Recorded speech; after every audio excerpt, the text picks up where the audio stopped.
It's time once again for America's favorite show, The Radio Adventures of Dr. Floyd, brought to you by drfloyd.com. When we last left the world's most brilliant scientist, Dr. Floyd, and his arch-nemesis, Dr. Steve, they were still trapped in the world of classic literature. As we join them now, they are just coming out of yet another literature jump in their never-ending quest to make it home to Saddle River City. As Dr. Floyd and Dr. Steve get up and dust themselves off, they find themselves next to a small hedge between two houses. Well, this certainly isn't Saddle River City. No, it's not. We're obviously in another book, but which one? I don't know, but by the look of the foliage, I'd say we're somewhere in the northeast. What does that mean? Foliage? No, northeast. The northeast part of the United States. Massachusetts, maybe. Oh, I see. Look, the mailbox in front of that little brown house says March. That must be the last name of the family who lives there. March? Why does that name sound familiar? I don't know. The mailbox in front of the house next door says Lawrence. Lawrence? Floyd, I know what book we're in. You do? Yes, Floyd. Oh, I can't believe it. We're in Little Women by Louisa May Alcott. Little Women? How do you know that? You don't read. Well, I know that I don't read, but my mother used to read Little Women to me when I was sick. Oh, it's my most favoriteest book in the whole world. Don't tell me you haven't read Little Women. No, it's a book for girls. It most certainly is not, Floyd. It's a book for anyone with a heart. It's the touching tale of the four March sisters growing up in Civil War America. It's filled with laughter and tears and tragedies and triumphs. Oh, brother. So in the March house there is where the sisters live with their mother. And in the Lawrence house here lives Teddy Lawrence, or Laurie as everyone calls him. And he and his grandfather are good friends to the March family. I see. Oh, just think, Floyd. We'll be able to go to a meeting of the Pickwick Club and play a game or two of Buzz. We'll read Pilgrim's Progress by the fire. We can cry tears of sorrow when little Beth gets sick, and then tears of joy when Meg gets married. Well, we should probably see about trying to get back Oh, to... Floyd, I can hardly wait to meet all the March sisters. But most importantly, my favorite, Jo. Just then, the back door of the March house opens and a young girl with short black hair comes outside. Oh my gosh, there she is. Who? Jo. Oh, she's even more beautiful than I had imagined. Yeah, and it looks like she's headed this way. Let's push the button on the translatora remote control and get out of here before she sees us. No, Floyd, I want to stay. We need to find a way back home, and we're not going to do that by hanging out here in Little Women. You're not the boss of me, Floyd. You can't tell me what to do. Dr. Steve, listen to me. At this point, Dr. Floyd grabbed Dr. Steve by the shoulders and started shaking him. We need to start concentrating on figuring out a way to get back to Saddle River City, or we'll be trapped in classic literature forever. Let go of me. How dare you lay your hands on me, Floyd? Well, I was just trying to... Without waiting for an explanation, Dr. Steve ran up the steps of the Lawrence house and dashed inside. Dr. Floyd followed quickly after him, as did Jo, who just missed seeing them enter the house. Dr. Steve ran to the upstairs bedroom and threw himself in, slamming the door behind him. Moments later, there came a knock on that very same door. Stop that, or I'll open up the door and make you. Dr. Steve flew to the door, opened it, and there stood Jo March, his favorite fictional character in all of literature. He was dumbfounded. Not waiting for an invitation, the girl pushed past him into the room. Could I ask what's the matter? You don't look exactly easy in your mind. I've been shaken and I won't bear it. Who did it, Laurie? Laurie? Oh, that's right. I must be cast as the character of Laurie in Little Women. If I'm Laurie, then that must mean that Dr. Floyd is Laurie's grandfather, Mr. Lawrence. Grandfather shook me hard. That's nothing. I often shake you and you don't mind. Oh, Pooh, you're a girl and it's fun, but I'll allow no man to shake me. I don't think anyone would care to try it if you looked as much like a thundercloud as you do now. Why were you treated so? Oh, he wants me to do something I don't want to do, and I said I wouldn't, and he collared me. It wasn't nice. But he's sorry, I know. So go down and make up. I'll help you. Hanged if I do. What pepper pots you are. How do you mean to settle this affair? Well, he ought to beg pardon. He won't do that. I won't go down until he does. Now be sensible. You can't stay here, so what's the use of being melodramatic? I don't intend to stay here long anyway. I'll slip off and take a journey somewhere, and when he misses me, he'll come round soon enough. I dare say you ought not to go and worry him. Ah, don't preach. I'll run away, enjoy myself after the troubles. What fun you'd have. I wish I could run off too. Well, then, come with me. We'll have a grand time. Hold your tongue. Prunes and prisms are my doom, and I may as well make up my mind to it.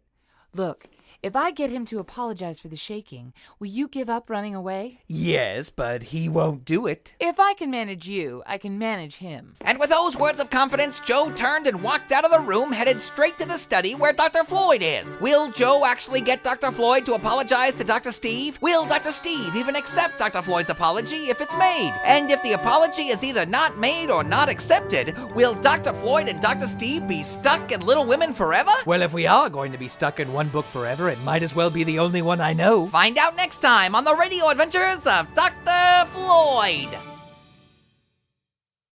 Episode number 712 of the Radio Adventures of Dr. Floyd starred Colleen Smith as Joe March. Music for this episode by Jody Whitesides, www.jodywhitesides.com. This episode was written by Grant Baciocco and based on Louisa May Alcott's novel, Little Women. This episode was recorded at Dr. Floyd Studios in beautiful downtown Burbank, California. Get your parents' permission and give us a call on our voicemail line at area code 818-332-3053. Episode number 712 of the Radio Adventures of Dr. Floyd is copyright 2009 Dr. Floyd Industries, LLC. All rights reserved. And now the Radio Adventures of Dr. Floyd proudly presents Learning More After the Episode. Well, hello there, Evil Mastermind Dr. Steve here. In today's episode, we visited one of my very favorite books, Little Women by Louisa May Alcott.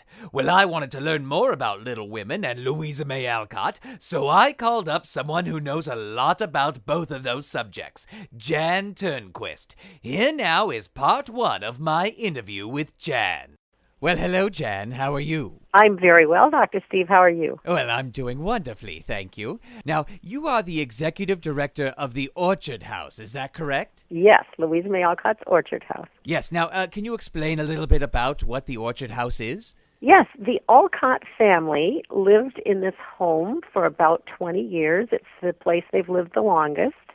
And in 1868, Louisa May Alcott wrote Little Women there and also set the story there. So the house has become known by some as the Little Women House, and it's very popular as a destination now to come and see how the family lived and see where the book was written. Excellent. Now, Little Women is Louisa May Alcott's best-known work, wouldn't you say? Definitely. And is it true that people from all over the world love to read Little Women? Yes, it's been translated into over 50 languages. Wow, that's more than I know. Now, can you tell us a little bit about Louisa May Alcott's life, like where she was born and when and where she grew up? Yes, she was born in Germantown, Pennsylvania in 1832. Her father was running a very interesting progressive school there. It was sponsored by a Quaker gentleman who was very taken with Mr. Alcott's progressive school teaching ideas. And when Louisa was only 2 years old, that school had to close because the sponsoring gentleman died, and Louisa's family moved to Boston. The family spent many years moving a lot. They were back and forth between Boston and Concord, a brief stint in Walpole, New Hampshire, a brief stint in Harvard, Massachusetts. But by far, Concord would be the place they've lived the longest, and Orchard House the home that they've lived in the longest. Now, as a child, was Louisa May Alcott, was she very well behaved and prim and proper, or was she a little bit more like me? Well, Dr. Steve, maybe somewhere in between those two choices. Louisa was what we would call a tomboy, though, and you can tell that when you read Little Women, if you know that Josephine is based on Louisa.